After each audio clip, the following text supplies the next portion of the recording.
Salamat din Spenny at saka Attorney Beth sa pagkakataon nito. Kaya pinakita ko sa inyo yung PowerPoint kasi kung sasalita lang ako, hindi nyo maintindihan yung resibo.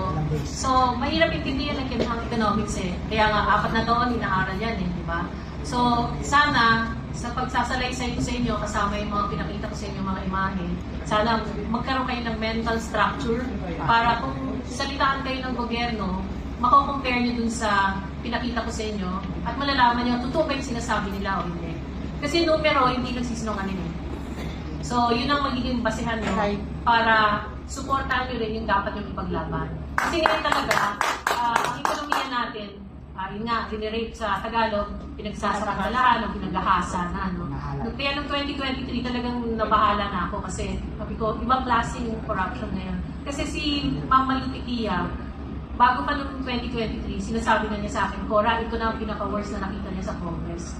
Tapos nung nagsalita na si Vice President Duterte at sinabi nga niya yung nangyari sa budget niya sa education, sabi ko, tama pala yung sinasabi ni Malu. Kaya sineryoso ko na yung pag-review ulit sa economic numbers. So, balik-balikan niyo yung mga numero at bibigyan ko pa kayo ng mga updates in the future. Pero, hindi.